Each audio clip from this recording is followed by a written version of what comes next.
그 후 6달째에 하나님께서 천사 가브리엘을 갈릴리 나사렛 마을에 보내 한 처녀에게 가게 하셨는데, 그 처녀는 다윗의 가문에 속한 요셉이라는 남자와 약혼 낳은 마리아였습니다. 천사가 마리아에게 가서 말했습니다. 기뻐하여라, 은혜를 입은 자여, 주께서 너와 함께 하신다.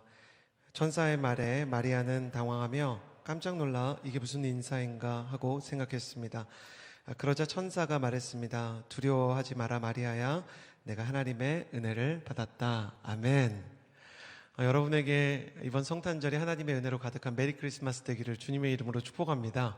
아까 축복의 노래를 불렀지만 다시 한번 좌우로 또 앞뒤로 인사해 주시겠어요? 메리 크리스마스.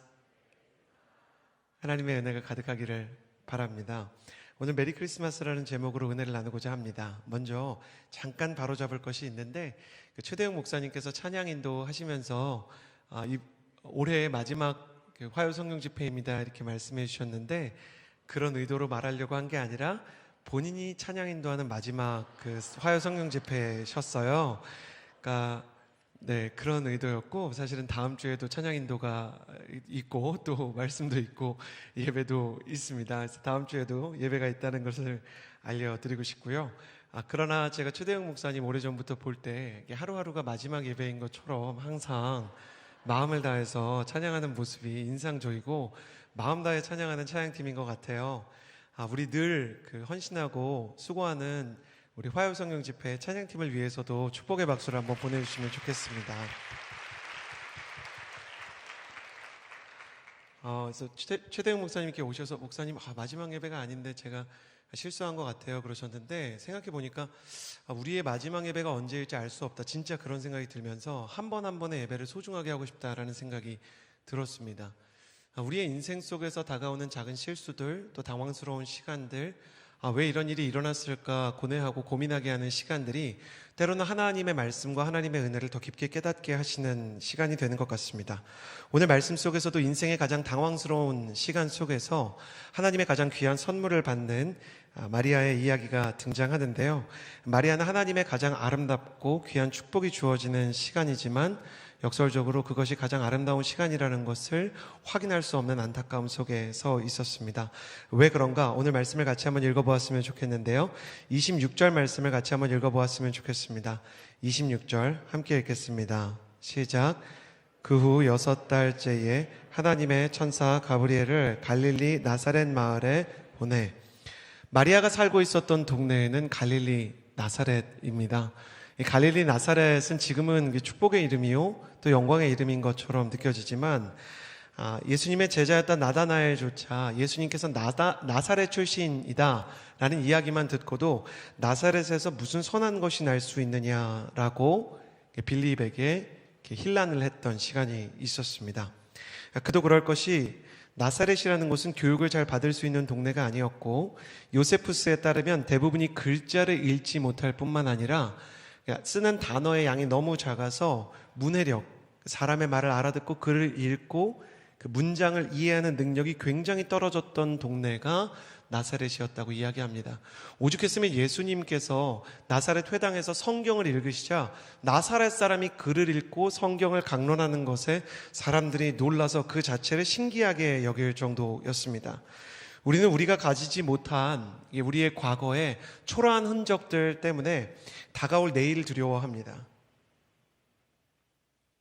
우리가 가지고 있는 과거의 흔적들이 우리에게 좋은 학벌을 남기지 못했거나, 아니면 우리에게 좋은 기업의 이름을 남기지 못했거나, 인생을 다시 시작하려면 재벌집 막내 아들이 되는 길밖에 없는 것 같은 낙심과 방황이 많은 이 세대 속에서는 부유한 집안에서 태어나지 못한 것 자체가 내 인생의 한계가 되어버리는 것처럼 낙심과 좌절을 불러올 때가 있습니다. 지나간 남자친구와 혹은 헤어진 여자친구에 대한 상념 때문에 잠 못 이루는 밤이 찾아올 때가 있고, 믿음의 부모 아래서 기도를 받으며 모태신앙으로 자라지 못하는 것조차 열등감이 되는 시대가 우리의 시대가 아닌가 합니다. 마리아의 두려움은 자신의 초라한 출신 때문에 있었습니다. 나는 제대로 공부를 하지 못했고 뛰어난 것과 탁월한 지혜가 없는 사람인데 하나님의 뜻이 나를 통해서 이루어질 수 있을까라고 생각하는 것은 어쩌면 당연한 것이었을지도 모릅니다. 그러나 하나님은 나의 조건이나 출신 성분이 아니라 나의 믿음과 중심을 보시는 하나님이신 줄을 믿습니다.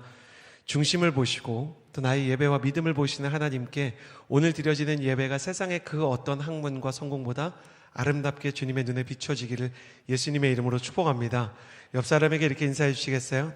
당신의 예배를 하나님께서 바라보고 계십니다. 마리아는 또 이러한 문제들 때문에 두려워하고 있었습니다. 자, 27절 말씀 함께 읽어보았으면 좋겠는데 앞부분 조금만 읽을게요. 27절 하셨는데까지만 읽읍시다. 시작. 한 처녀에게 가게 하셨는데, 자, 마리아는 처녀였습니다.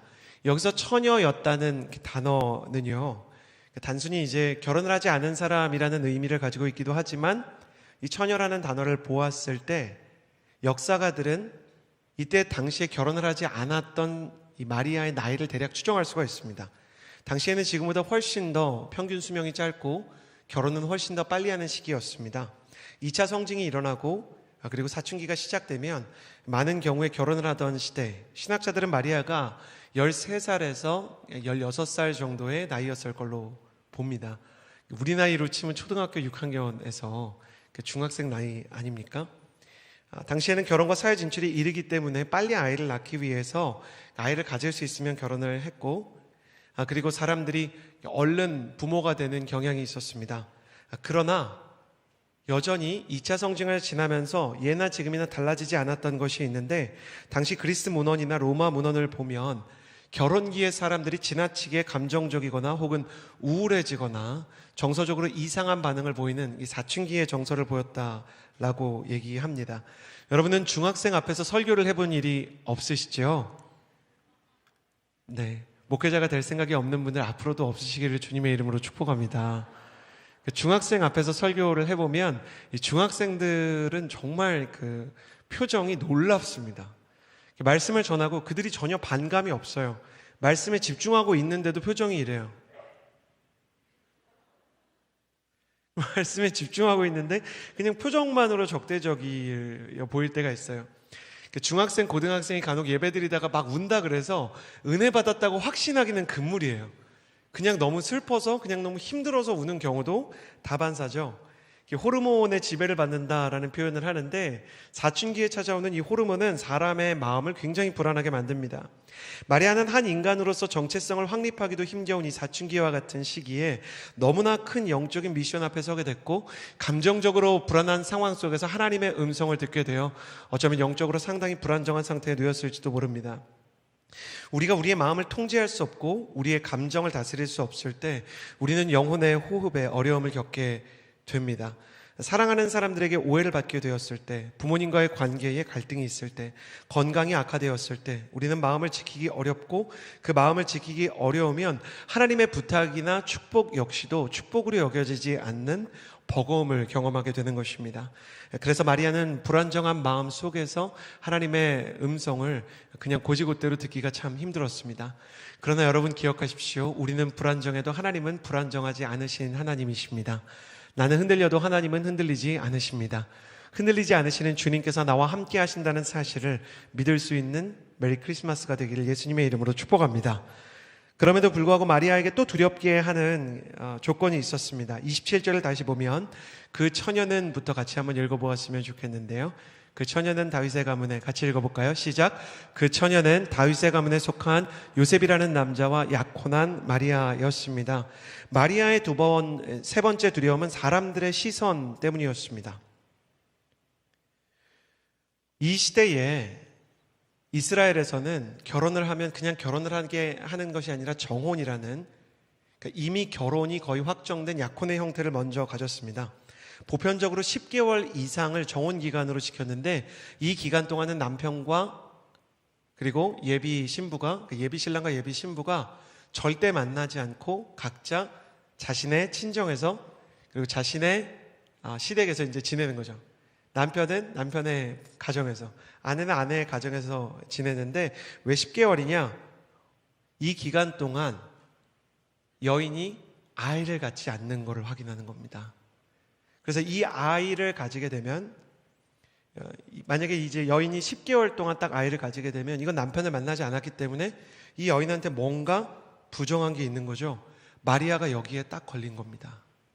마리아가 지금 정혼 기간에 아이를 가졌다는 건 자신이 결혼해야 되는 정혼자가 아니라 다른 사람과 정을 통하였다는 것을 증명하는 빼도 박도 못하는 증거가 되어버리는 것이죠. 마리아는 억울했습니다. 자긴 진짜 그러지 않았거든요. 근데 여러분, 결혼 안 했는데 천사가 와서 하나님께서 당신에게 아이를 주십니다 이러면 여러분 행복할 것 같으세요? 여러분, 나는 뭔가 그런 일을 하지 않았고 화요성령 집회를 그냥 했을 뿐인데 집에 가는 버스에서 천사가 나타나서 내년 이맘때 아들을 낳을 거예요, 축하드립니다 하면 너무 억울하지 않겠어요? 여러분이라면 혹시 그렇게 얘기하지 않겠어요? 아들 좋습니다, 아들 좋은데 남편부터 주셔야 되는 거 아닙니까? 이런 이야기가 나오지 않겠어요? 게다가 내가 정말 성령으로 잉태한 걸 누가 믿어주겠냐고요. 모태신앙인 분들이라도 그렇게 얘기하면 엄마가 안 믿어줄 것 같지 않으세요? 마리아는 정말 두려웠을 거예요. 사람들이 나에게 비난할 가능성이 있을 때, 나에 대해서 물어뜯을 것 같은 어려움이 있을 때 우리는 깊은 두려움을 느끼게 됩니다. 여러분, 오해받는 것을 좋아하십니까?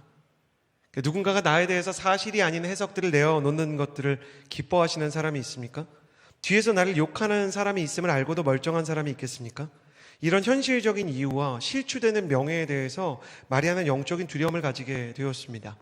악플 때문에 많은 사람의 선망과 그리고 많은 사랑을 받는 연예인들조차 스스로 목숨을 끊지 않습니까? 천사가 찾아와서 마리아에게 그래서 그런지 이렇게 말합니다. 두려워하지 말라는 것이죠. 두려워하지 말라라고 할 때 사실 하나님께서는 알고 계시는 것입니다. 하나님의 축복과 계획이 시작돼도 그 길이 그의 인생에서 주어질 수 있는 가장 큰 은혜라고 할지라도 사람은 그 하나님의 축복을 맞이할 때 두려워할 수 있다는 것을 하나님께서는 이해하시고 마리아의 연약함을 알고 계시는 것이죠. 나의 연약함을 이미 알고 계시는 하나님의 따뜻한 시선을 마주할 때 우리는 주님이 나를 이 두려움 속에 홀로 두지 않을 것이라는 것을 믿을 수 있게 되는 것입니다. 역시 하나님께서는 이 두려움의 미로 속에서 길을 잃을 뻔한 마리아에게 천사를 통해 계속해서 말씀을 전해 주십니다. 28절에서 우리 30절까지의 말씀을 같이 한번 읽어보았으면 좋겠습니다. 28절에서 30절까지의 말씀 함께 읽겠습니다. 시작. 천사가 마리아에게 가서 말했습니다. 기뻐하여라, 은혜를 입은 자여, 주께서 너와 함께 하신다. 천사의 말에 마리아는 당황하며 깜짝 놀라 이게 무슨 인사인가 하고 생각했습니다. 그러자 천사가 말했습니다. 두려워하지 마라 마리아야, 내가 하나님의 은혜를 입었다. 천사가 나타나서 마리아에게 두려워하지 말라라고 말씀하시면서 하나님께서 이 두려움의 안개를 치워주실 것이라고 말씀하십니다. 그러면서 뭐라고 말씀하시냐면 은혜를 입은 자여 라고 말합니다. 여러분, 저를 따라해 주시겠어요? 은혜를 입은 자여. 두려움이 찾아올 때 가장 필요한 것은 하나님의 은혜인 줄을 믿습니다. 아멘. 두려움이 필요할 때 상황이 바뀌는 것도 물론 좋은 것이에요. 내가 질병이 있을 때 하나님께서 당장 치유를 주시면 그것도 참 좋은 것이에요. 그리고 내가 돈이 없을 때 하나님께서 당장 복권에 당첨되게 해주신다면 그것도 참 좋은 것이겠죠. 그러나 하나님께서 우리에게 주시기 원하는 가장 큰 것은 은혜입니다. 제가 주일에 교회를 나오는데 저희 아들이 이렇게 게임을 하고 있었어요. 근데 이제 게임에서 캐릭터를 뽑는 게임이 있어요. 자매 여러분, 우리 다 모르시고 또 우리 형제 여러분 다 거룩하셔서 이렇게 잘 모르실 수 있는데 뭘 뽑는 게임이라는 게 세상에 존재해요. 그래서 이제 어떤 캐릭터를 뽑는데, 죄송합니다, 이걸 설명을 해야 되네요. 여러분 너무 거룩하셔서. 이 캐릭터마다 등급이 있어요. 뭐 D, C, B, A 있고 제일 좋은 게 SSR인데 제가 아들을 키우다 보니까 알게 됐어요. 저는 이제 현금 결제를 해주지 않거든요. 돈을 쓰지 않게 하는데, 근데 이제 게임을 하고 싶어 하니까 시켜줄 때가 있어요. 근데 그런 게임은 이제 유료 결제로 사람을 인도하려고 그 유료 결제의 섭리 가운데로 이제 인도하기 위해서 이제 예비된 어떤 은혜를 하나씩 줄 때가 있는데 무료로 캐릭터를 뽑게 하는 거예요. 근데 유료로 결제하면 확률이 확 높아지고 무료로 뽑으면 확률이 0.01%로 SSR이 나와요. 10,000번 뽑아야 돼요. 하루에 한 번 티켓 주니까 10년을 하면 3,650번을 할 수 있고 30년 정도 해야 이게 SSR이 나오는 거죠. 그 희박한 확률에 저희 아들이 자신의 마음을 걸고 제가 주일날 예배하러 나오는 그 아침에 경건한 마음으로 뽑지 않고 기도하고 계시더라고요. 하나님 SSR 캐릭터가 나오게 해주세요. 저는 그 모습을 보면서 정말 혼내고 싶었는데 하나님의 은혜를 전파하러 가는 길에 아들을 엄격하게 꾸짖고 싶진 않았어요. 그래서 한심한 표정으로 보는데 이번 주 주일날 SSR 캐릭터가 나왔어요. 여러분, 목회자로서 저는 혼란에 휩싸였어요. 이건 하나님의 응답일까? 정말 하나님이 SSR 캐릭터를 보내주신 걸까? 내 아들이 철석같이 믿는 거예요. 아빠, 하나님께서 SSR 캐릭터를 뽑게 해주셨어요. 0.01%의 확률로 SSR 캐릭터를 주셨어요. 제가 뭐라고 해야 될지 모르겠는 거예요. 주님을 찬양하자고 해야 될까? 그건 은혜가 아니라고 해야 될까? 기도를 했으니 잘했다고 해야 될까? 그런 걸로 기도하면 안 된다고 말할까? 어떻게 해야 될지 모르겠다가 어머, 진짜 놀라운 일이네. 아빠가 기도해보고 어떤 뜻인지 알아볼게. 일단 축하한다. 차에 타서요, 하나님한테 물어보면서 출근을 하는 거예요. 하나님, 진짜 하나님이 주신 거예요? 근데 제 마음속에 그런 마음이 들더라고요. 하나님께서 그것을 주셨는지 아닌지 하나님께서 말씀하지 않으셨지만 제 마음속에 하나님이 그런 마음을 주셨어요. 말 같지 않은 걸로도 기도하는 걸 막지 말아라. 저 아이가 그래도 나에게 기도하였다. 제가 집으로 돌아와서 아들에게 하나님께서 기도한다고 계속 그런 캐릭터를 줄 것 같지는 않아. 그렇지만 아침에 주일인데 하나님이 하나님을 생각나게 해주시고 네가 기도한 걸 하나님이 참 좋아하시는 것 같아. 그러니까 우리 하나님의 선물이라고 생각하자. 그러고 생각해 보는데 이 아이가요, 다음날 월요일이 됐는데 가정예배 드릴까? 그럼 조금 망설이는데 망설임의 여지 없이 가정예배 드리자 그러더라고요. SR 캐릭터 주신 하나님께 감사와 영광과 찬양의 감사를 올려드려야 되겠다는 거예요. 제가 그걸 보면서 너무 당황스러웠습니다. 그러면서 월요일날 그 예배를 드리면서 그런 생각을 했어요. 저 아이의 인생에서 저게 얼마나 푸른 마르고 꽃은 시들고 전도서에 나오는 것처럼 얼마나 헛되이 잊혀지겠어요? 아마 이날의 기억조차 기억할 수 없을 정도로 그 찰나의 캐릭터 뽑는 기쁨이 지나가 버릴 거예요. 그 아이가 그걸 뽑고 기뻐하고 우리가 웃는 이 모습 속에서 우리는 우리의 인생의 모든 기쁨이 그렇게 지나갈 것이라는 것을 사실 알고 있어요. 그러나 하나님께서 그런 세상의 기쁨, 때로는 우리의 보잘것없는 소원에도 응답해 주시는 것은 하나님의 선물을 보게 하심이 아니라 선물 주시는 하나님께로 우리를 인도하기 위함이죠. 우리의 모든 순간 하나님이 정말로 원하시는 것은 은혜 주시는 하나님을 보게 하는 것입니다. 그러므로 여러분의 모든 순간 하나님께서 주시는 작은 축복이 있다면 하나님의 은혜가 여러분에게 발견되어 그 기쁨 속에서, 감사 속에서 주님을 만나는 예배가 회복되기를 예수님의 이름으로 축복합니다. 또한 무엇이 있습니까? 또한 우리 인생 가운데 힘들 때에도 우리가 기도하는데 수치인불명처럼 나의 인생의 기도가 여전히 응답되지 않는 때에도 제가 아까 우미셸 전도사님이 찬양하는데 마음이 이렇게 울컥했던 것은 여러분도 그러지 않으셨나요? 내 아들아 조금만 기다려주겠니? 나와 함께 가주지 않겠니? 근데 그 순간에 정말 하나님을 찬양하는 그 찬양을 들으면서 그래, 내가 그때 포기하지 않고 예배하면서 왜 하나님께서 나에게 기다리게 하시고 왜 하나님께서 나에게 이렇게 힘들게 하시는지 영문할 수 없는 이 광야 속에서 기다리고 힘겨워하며 하루하루를 견디었지만 그 광야에서 하나님께서 응답을 내게 늦게 주셨을 뿐 하나님의 임재는 언제나, 하나님의 은혜는 언제나 나의 삶 속에 찾아왔었지. 하나님, 내 인생에서 여전히 힘든 때가 있을 때, 여전히 오해받을 가능성이 있을 때, 내가 두려울 때 그 상황이 바뀌지 않아도 주님의 은혜가 나와 함께 있기를 원합니다. 그런 생각이 드는 거예요. 다시 한번 축복합니다. 여러분이 기쁠 때도 하나님의 은혜 주시는 하나님을 만나게 되기를 원하지만 여러분이 정말 힘들 때도 은혜 주시는 하나님의 얼굴을 보는 하나님의 사람이 되기를 예수님의 이름으로 축복합니다. 그래서 말씀은 계속해서 마리아에게 임한 은혜를 이렇게 설명합니다. 뭐라고 말씀하십니까? 주께서 너와 함께 하신다. 이 말씀을 통해서 우리는 중요한 영적인 교훈을 배웁니다. 하나님은 우리와 함께 일하고 우리와 함께 있고 싶어 하신다는 것입니다. 예수님의 이름 자체가 임마누엘입니다. 주 하나님이 우리와 함께 하신다는 의미, 우리를 위로하시고 힘주시는 하나님을 넘어서 우리와 함께 일하시고 우리와 함께 있는 것을 좋아하시는 하나님입니다. 주님께서 사실 마리아를 통하지 않고도 그냥 어디에선가 자라난 소년의 형태로 등장하셔도 세상은 예수님을 그냥 믿게 되었을지 모릅니다. 굳이 마리아를 통해, 요셉을 통해, 다윗의 가문을 통해 예수님께서 왜 이렇게 일하시는가? 하나님의 속성이 사랑하는 사람과 함께 일하고 싶어 하시는 하나님이시기 때문이 아닌가 생각합니다. 저는 사실 음식을 맛있는 걸 먹는 거에 별로 관심이 없습니다. 믿어주세요. 관심이 없습니다. 근데 제가 음식에 정말 집착할 때가 있습니다.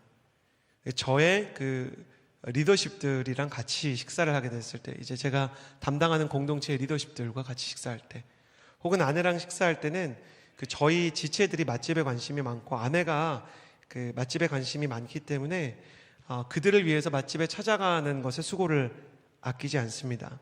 그것은 맛있는 음식에 관심이 있기 때문이 아니라 사랑하는 사람이 행복해하는 모습을 정말 보고 싶은 마음이 저에게 있기 때문입니다. 주님은 우리를 사랑하시기 때문에 우리와 함께 일하시기를 원하고, 주님께서 일하시면서 다른 사람들에게 은혜를 끼치는 것, 그리고 다른 사람들의 생명을 살리는 그 기쁨에 우리를 초청하고 싶어 하십니다. 좋은 게 있으면 나누고 싶고, 가치 있는 게 있으면 함께하고 싶은 것이 하나님의 마음입니다. 여러분 기억해 주시겠어요? 궁극적으로 하나님께서 함께 일하자고 말씀하실 때 하나님께서 가장 원하시는 것은 우리의 도움이 아니라 우리의 공감입니다. 하나님의 마음을 같이 느끼는 것이죠. 하나님의 사랑에 같이 참여하는 것이죠. 그래서 천사는 이렇게 말했던 것이에요. 은혜를 입은 자여, 너의 모든 순간에 은혜가 함께 있을 것인데 하나님께서 너와 함께 하시기를 원한다. 저는 여러분의 인생 가운데 하나님의 은혜가 있게 되기를 원하고, 하나님이 하고자 하는 일에 여러분이 발걸음과 손길을 같이 하는 사람이 될 수 있게 되기를 예수님의 이름으로 축복합니다. 그래서 사랑 없는 세상 가운데 여러분의 손길이 닿을 때마다 사랑이 흐르고, 소망을 잃어버린 세상 가운데 여러분의 기도가 닿을 때마다 소망이 회복되고, 믿음이 없는 세상, 허무한 세상, 진리를 상대화하는 세상 가운데 여러분이 복음을 전할 때마다 절대적인 진리, 유일한 길이요, 유일한 진리요, 유일한 생명이신 예수 그리스도의 복음이 전해지는, 믿음이 여러분을 통해서 전해지는 역사가 있게 되기를 예수님의 이름으로 축복합니다. 그래서 여러분이 가는 길마다 믿음과 소망과 사랑의 열매가 맺히기를 바라고, 구원받는 사람들과 예수님의 소망이 찾아오게 되기를 원하는 것입니다. 마리아는 이때 알지 못했지만 마리아와 함께 일하기 원하시는 하나님께서 마리아의 영혼 안에 두려움을 이겨낼 수 있는 하나님의 임재라는, 하나님의 은혜라는 씨앗을 심어 두셨습니다. 두려울 수 있지만 이 두려움을 통해 하나님의 은혜가 드러나고 하나님의 임재와 함께 하심이 더욱 선명해진다는 메시지. 저는 여러분이 당황스러울 때, 이게 축복일까? 왜 나에게 이런 일이 일어났을까라고 나의 인생에 풀리지 않는 의문이 있을 때 하나님께서 오히려 그 상황을 통해 하나님의 거룩한 축복과 선물을 부어주시는 크리스마스가 되기를 주님의 이름으로 축복합니다. 그렇다면 주님께서 구체적으로 함께 하시고 또 은혜를 주시는데, 어떻게 은혜를 주시고 어떻게 선물을 주시는가? 하나님의 메리 크리스마스 세 가지를 나누기를 원합니다. 34절에서 35절의 말씀입니다. 함께 34절과 35절의 말씀을 읽어보았으면 좋겠습니다. 함께 읽겠습니다. 시작. 마리아가 천사에게 물었습니다. 처녀인 제게 어떻게 이런 일이 있겠습니까? 천사가 대답했습니다. 성령께서 내게 임하실 것이며 지극히 높으신 분의 능력이 너를 감싸주실 것이다. 그러므로 태어날 거룩한 아기는 하나님의 아들이라고 불릴 것이다. 첫 번째는 하나님께서 임재하시고 함께 하실 때 주시는 첫 번째 선물은 믿음입니다. 저를 따라해 주시겠어요? 믿음을 통해서 의문의 답을 얻는다. 마리아는 이런 의문을 가지고 있었습니다. 처녀인 제게 어떻게 이런 일이 있겠습니까? 하나님 앞에서 영적인 질문을 갖는 것은 영적인 질문이 없는 것보다 낫습니다.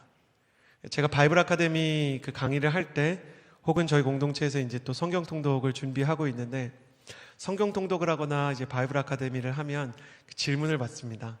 처음에는 질문을 이렇게 보통 조금 하시거든요.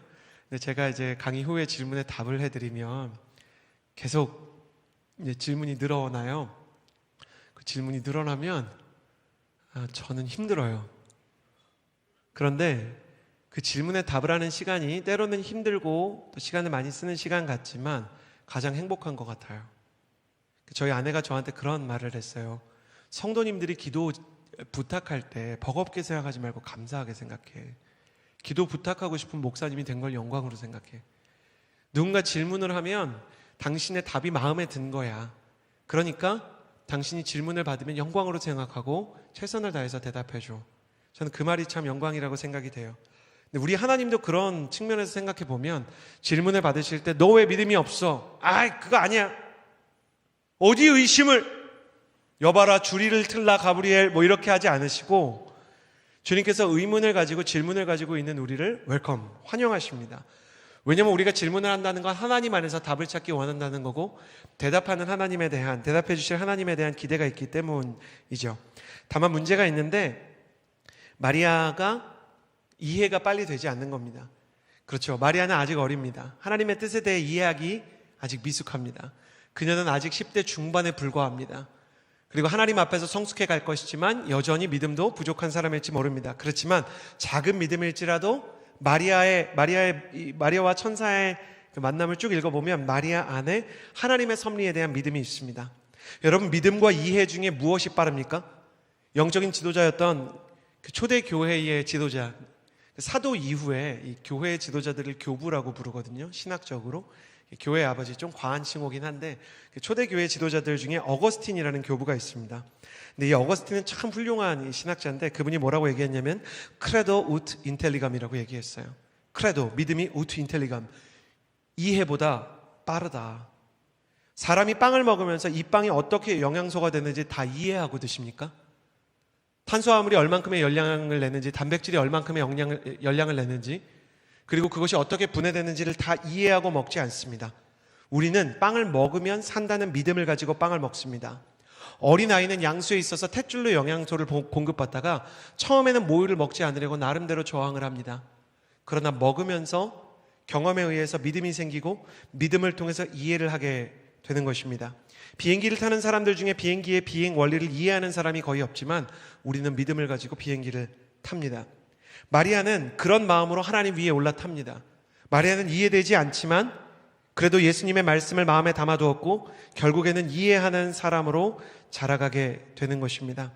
천사가 마리아에게 성령께서 너에게 임할 것이고 지극히 높으신 분의 능력이 너를 감싸주실 것인데 태어날 아기는 거룩한 아기다 라고 말해도 마리아가 그 말을 전체 다 이해하지를 못합니다. 그러나 마리아는 이해되지 않는 하나님을 믿고 싶었습니다.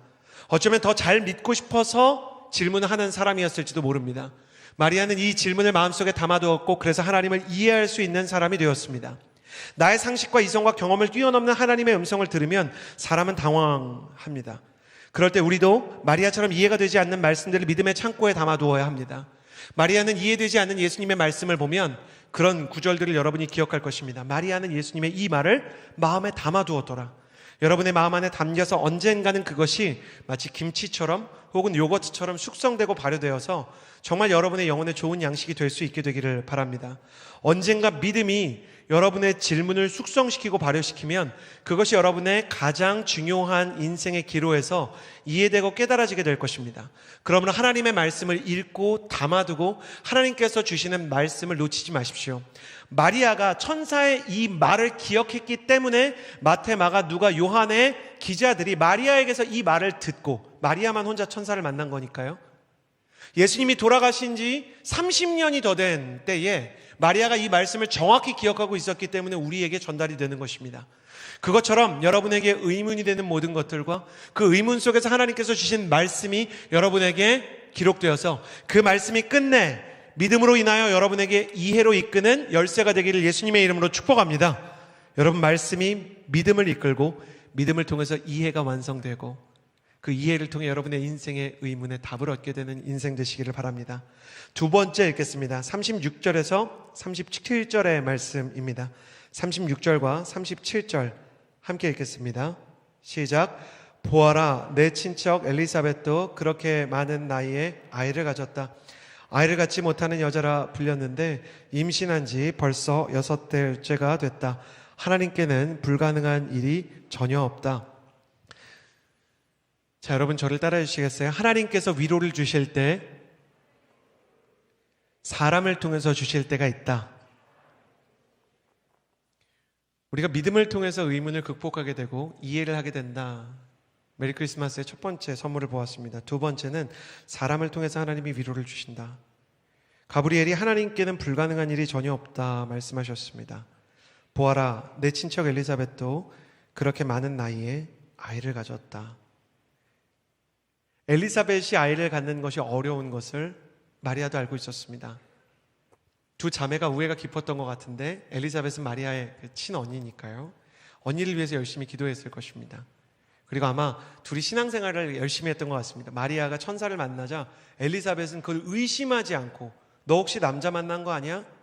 홍대 클럽 갔다 온 거 아니야? 이렇게 얘기하지 않고 마리아의 말을 믿어줍니다. 엘리사벳의 믿음이 저는 마리아보다 어떤 때 더 커 보입니다. 아니, 내 동생이 성령으로 잉태됐다는 거를 천사를 본 마리아는 믿는 걸 그렇다 칩시다.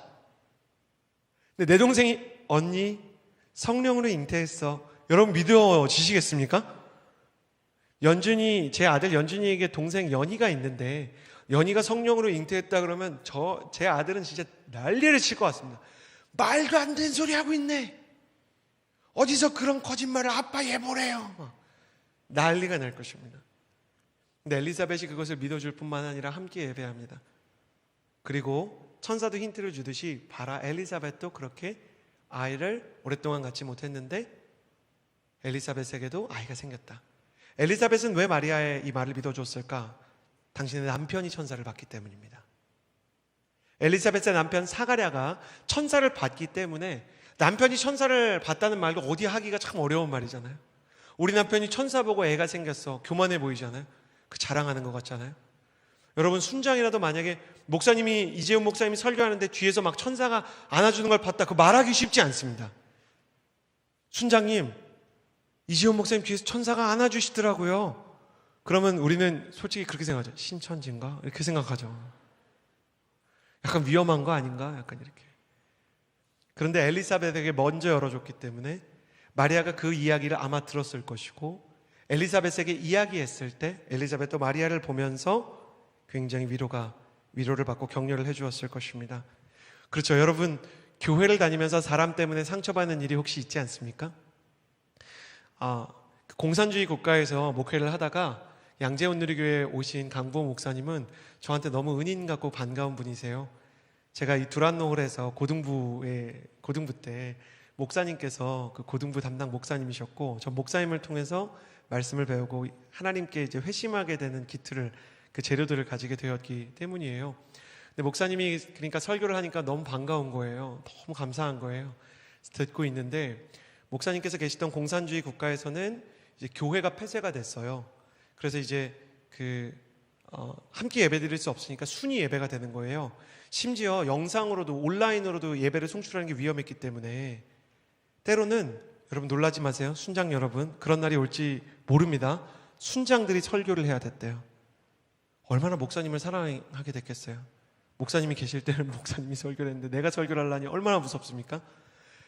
그런데 그런 상황이 벌어지고 다 흩어지니까 순모임 하라 그래도 60-70% 하시던 분들이 다 흩어지니까 90% 이상 순모임을 하시더래요. 그리고 순모임을 하는데 순만으로도 교회가 유지가 되더래요. 여러분 믿어지세요? 순만으로도 교회가 유지가 돼요. 초대교회처럼. 그러면서 목사님께서 그 경험을 통해서 영적으로 깨달으신 것을 한 문장으로 말씀해 주셨는데, 고립은 죽음이다 라는 말씀이었어요. 여러분 저를 따라 주시겠어요? 영적인 세계에서 고립은 곧 죽음입니다. 고립은 곧 죽음입니다. 여러분, 사람 때문에 상처받아서 혹시 예배는 드리는데 교회를 못 정한 분들, 저는 크리스마스에 하나님께서 교회를 선물로 주시기를 바랍니다. 공동체에서 상처받아서 공동체를 떠난 분들, 다른 공동체를 가시더라도 빨리 공동체를 만날 수 있게 되기를 바랍니다. 저는 이번 주에 대학부에서 졸업해서 청년부 가는 친구들이 좋은 청년부 갈 수 있게 되기를 기도하고 있습니다.